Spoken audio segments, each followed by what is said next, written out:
welcome everybody to this segment of Lewis at Large Radio. And of course, that means Smart Talk Radio is in your future. And this segment, we're going to have a little fun. We're going to take you out to the West Coast. We're going to be talking to a guy who I'll bet, even by his own estimation, is maybe not only the luckiest guy, but probably the happiest guy in Hollywood. His name is Milt Larsen. He is well known in entertainment circles and across the country. He is a magician. He is a writer. He is an author. He's a performer. He is a celebrity that knows no peer. Milt, how are you, my friend? I'm a celebrity that knows no peer. That's me. No, when you string all those things that I do, that means that I'm not very good at anything. It's a jack of all trades. So I must be good at something. I think I'm pretty good as an unemployed gag writer. Okay, well, you know what? The world needs some of those, and why not? Hey, we're going to be talking about several things, about your career, about the entertainment business in general, but also about the Magic Castle, which is a very, very special place in your heart, and quite frankly, in the heart of those in the entertainment world, indeed. And of course, the Magic Castle movie, which we'll want to explore a little bit.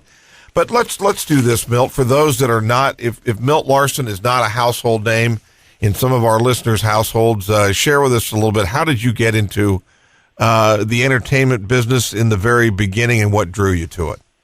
Well, the whole thing is that I was born in a magic trunk. They always say you're born in a trunk. I was born in a tip-over box. That means you show it empty, and then they close it and I pop out, Right. I don't think my mother would have appreciated that. But at any rate, when I was born, I was born to a wonderful father and mother, and my dad very, very large in magic circles, and he was also a criminal attorney.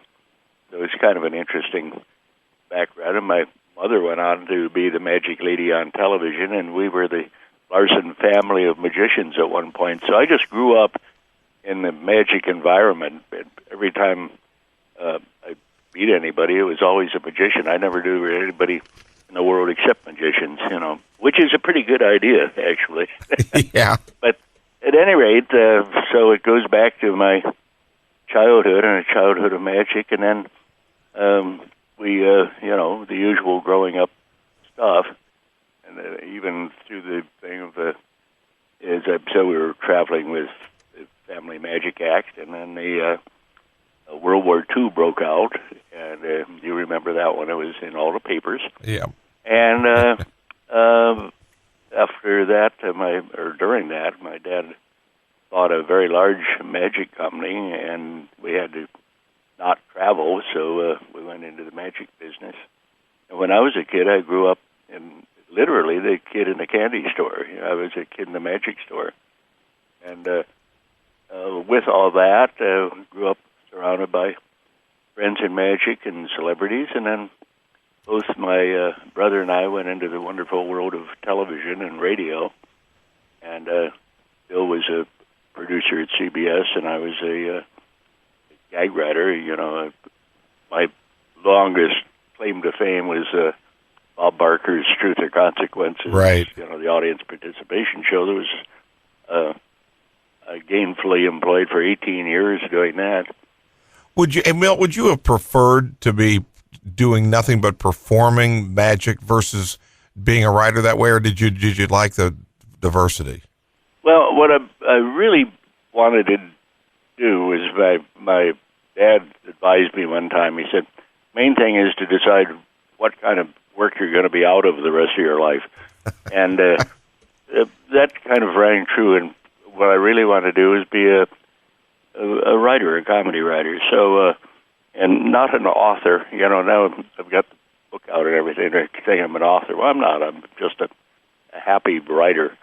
But the main thing is just growing up in this whole thing. When I was doing Truth or Consequences, my boss, Ralph Edwards, who had This Is Your Life, and yep. He invented Truth or Consequences, and he let me moonlight building this crazy magic idea that we had, which was a club for magicians.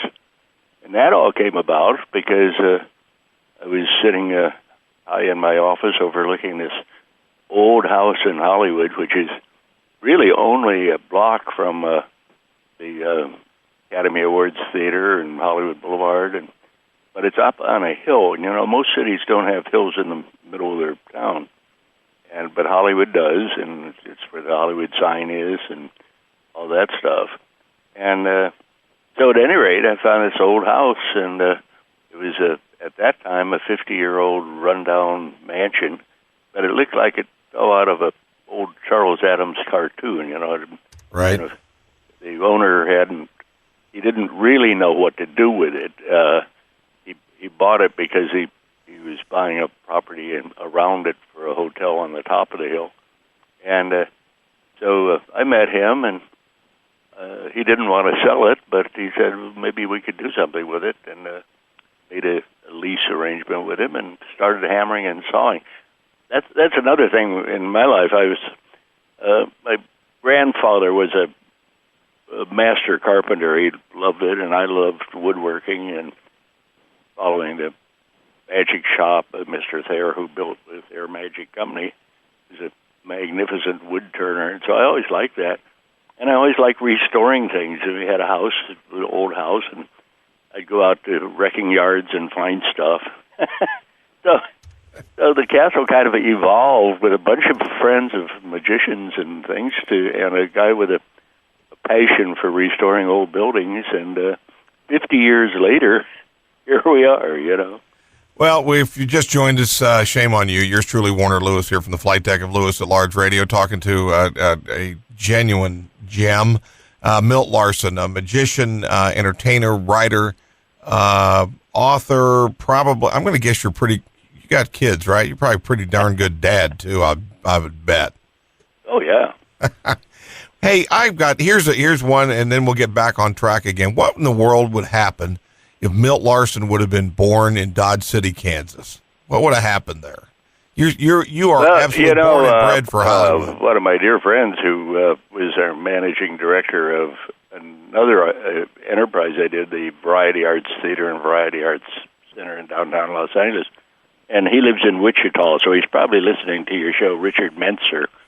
So everybody running around, call Richard, tell him to listen to your show. Anyway, in Kansas also, we wrote a show at one point, Richard M. Sherman, who's half of the Sherman Brothers with Mary Poppins. Right.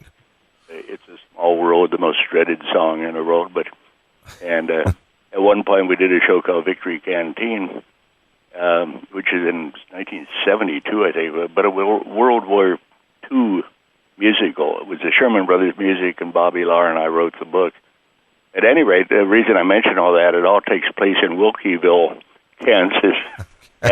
And the whole plot of the thing, we had Patty Andrews and the Andrews sisters, and it was a World War II musical, but it all takes place in Wilkieville, Kansas, because we figured that was the center of the United States, which, of course, we all know Kansas is, and that the furthest away you can get from the war would be in Kansas. So we had the home front, and our hero was Captain Jack, who came straight out of an old soap opera, rip off the top of the cereal box, and you get that guy, Smiling Jack. And anyhow, it all took place in Kansas, so I'm very, very fond of Kansas.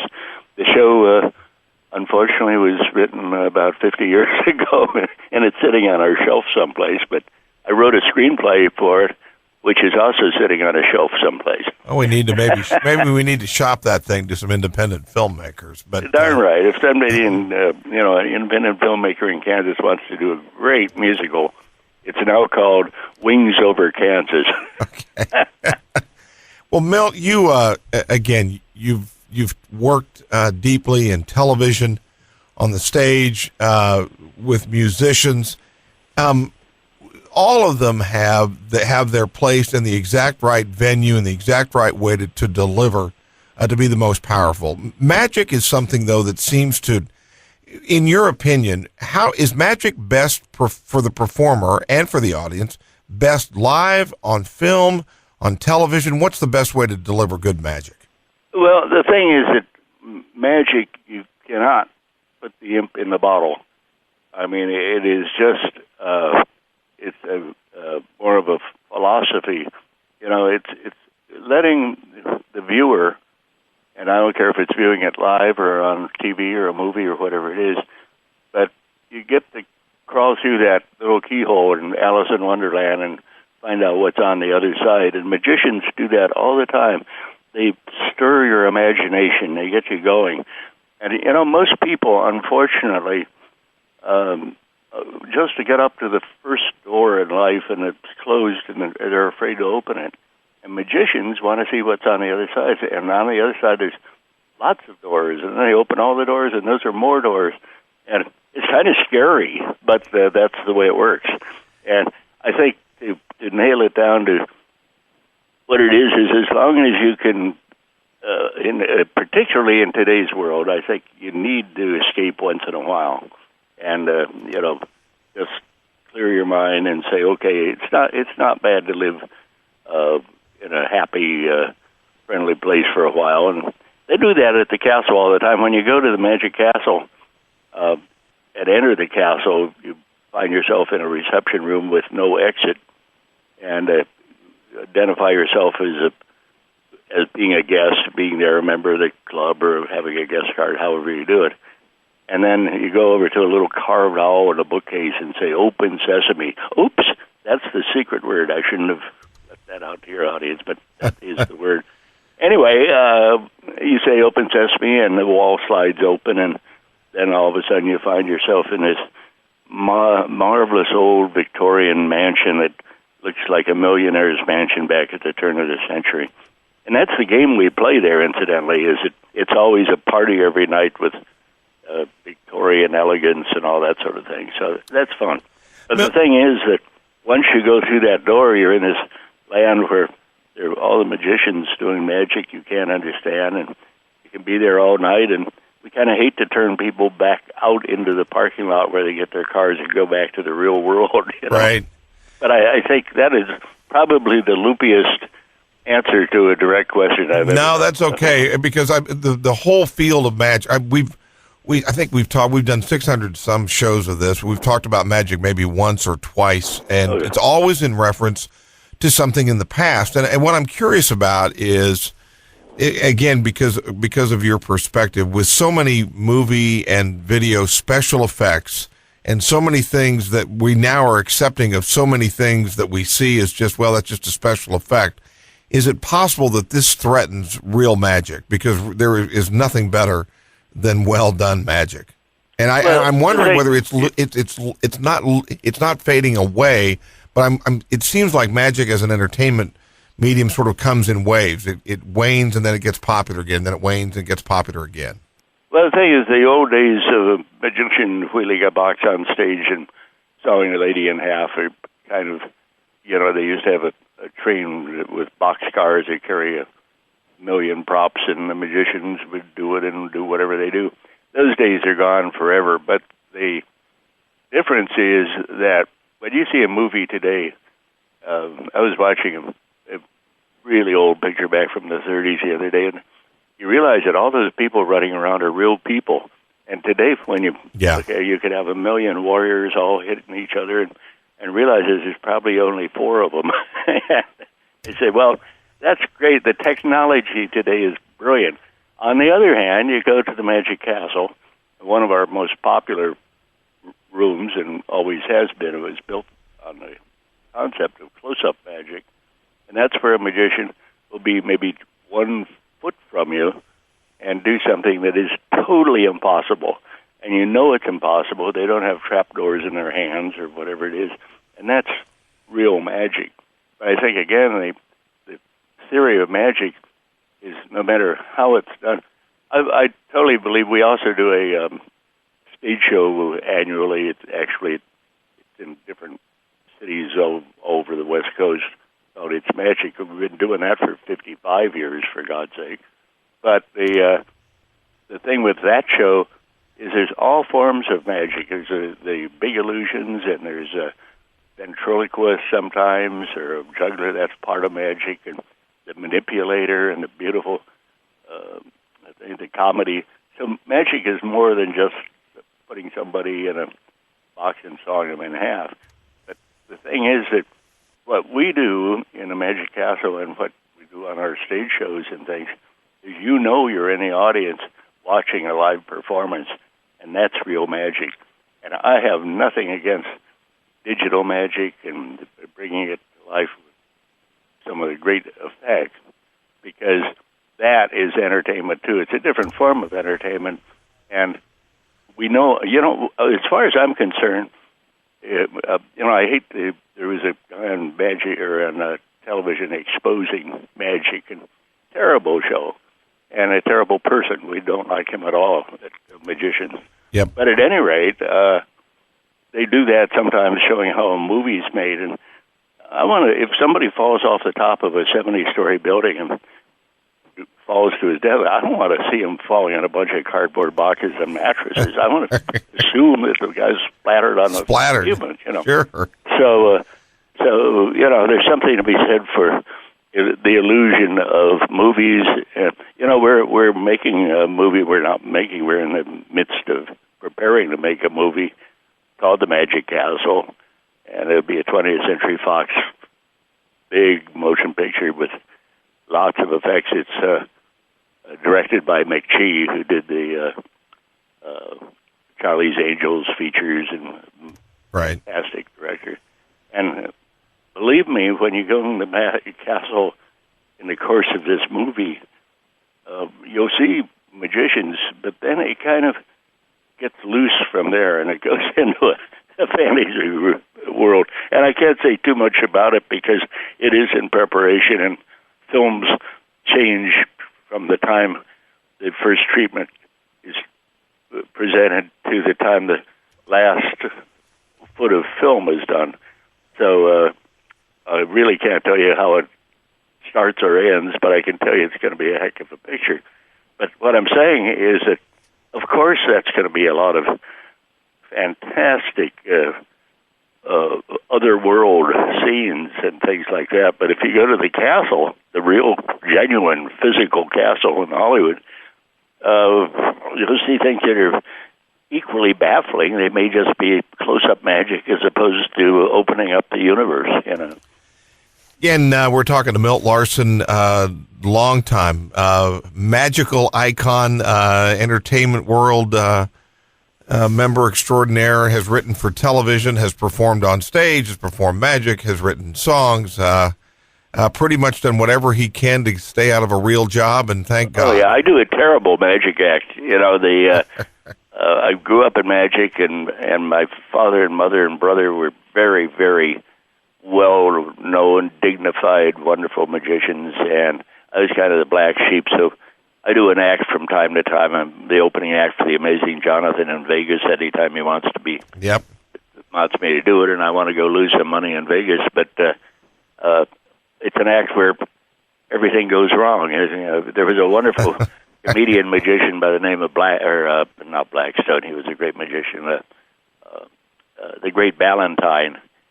Ballantyne's whole act went wrong, but he blamed it all on the stagehands fixing up his props and everything. And in mine, I tell people how they can build magic props in the privacy of their own shop and home.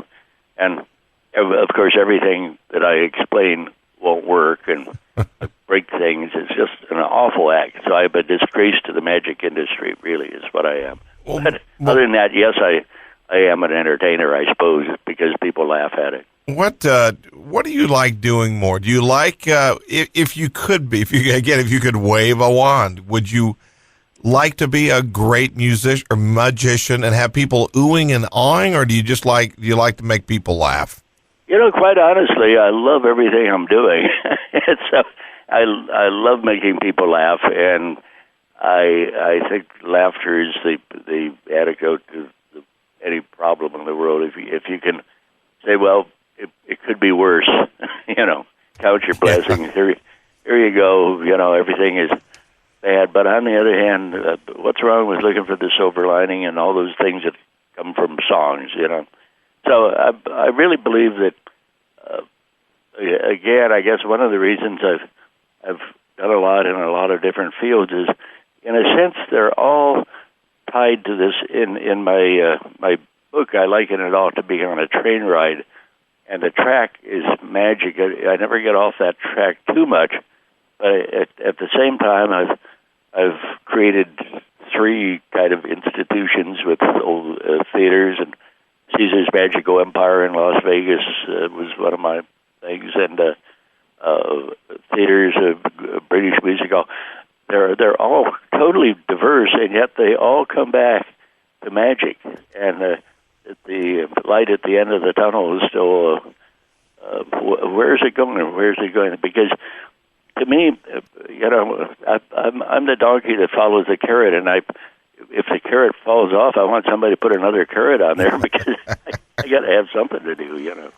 Well, the work is called My Magical Journey, the first 30,000 days. Hey, how long did it take you to put it together?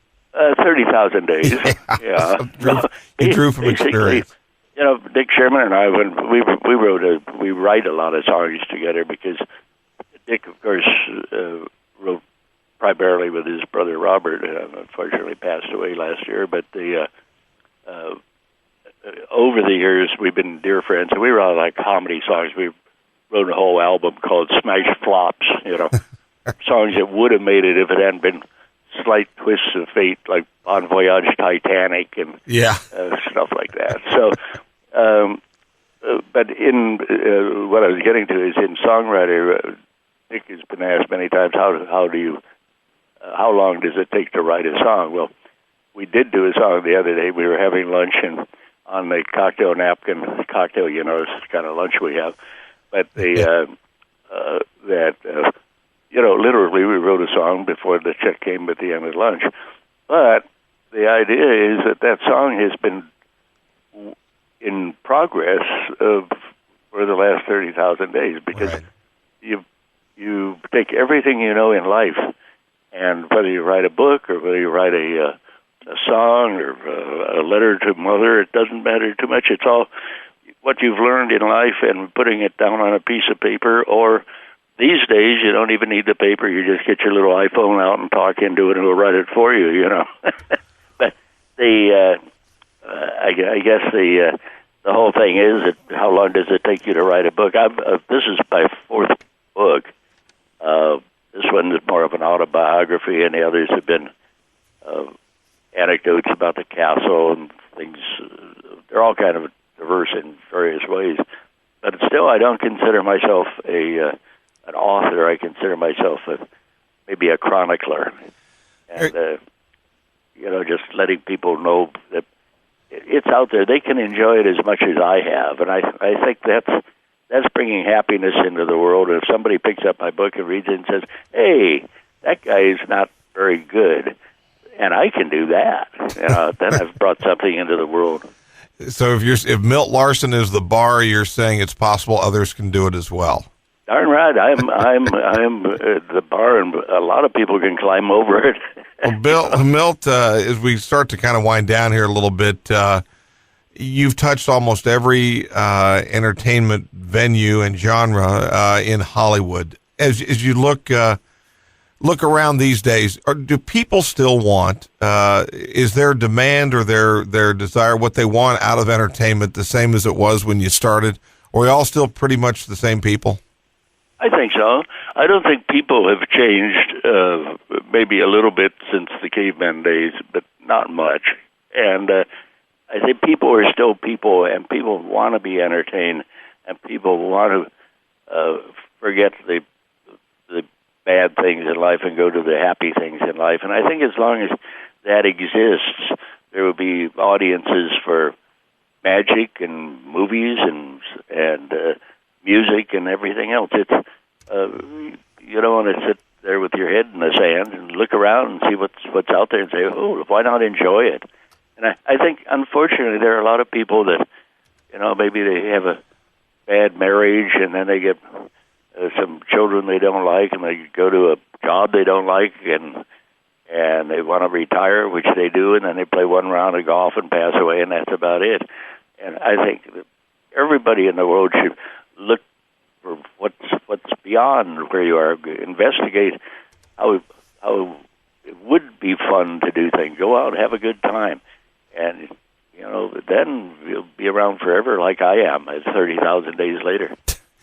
Well, the rabbit to be pulled out of the hat is the movie about the Magic Castle. That's going to be going into production. McGee, who's the director, is currently winding up a film. It'll be done at the end of this month, and then we start actively going into. The script has been approved, and the writers are brilliant, and so it'll start going into production around March, and probably you won't see it until next year, or maybe at the end of this year, depending on how fast they move on it. But it's about an extraordinary place in Hollywood called the Magic Castle. Just a tremendous history there, beginning in the early 1900s, actually where it has its origins. But we also know in real that we can hold in our hand is a work called My Magical Journey, The First 30,000 Days by Milt Larsen, entertainer extraordinaire. Milt, how can people get a copy of it?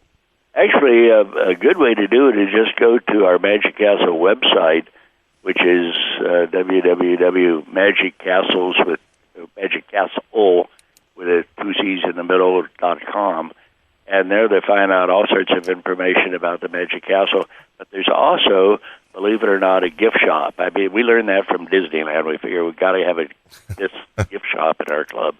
So there is one, and they will be thrilled to take an order and send it to you. And if you ask for it and mention Kansas, I might even autograph it to them. Wonderful. Hey, and also when you're done with the Magic Castle movie, you and I are going to start shopping wings over Kansas. And, yeah, let's do that. It's a very good show. It has to do with the home front, and it's a very, very funny picture. I don't do serious pictures. So, yeah, tell whoever is the producer in Kansas there to do it, and say hello to Dick Benser for me. You bet we will. Hey, Milt, thank you so much for spending time with us. Good luck with the movie, and thanks for the contributions you've made. Thank you so much. You bet. We'll be back with more right after this on Lewis at Large.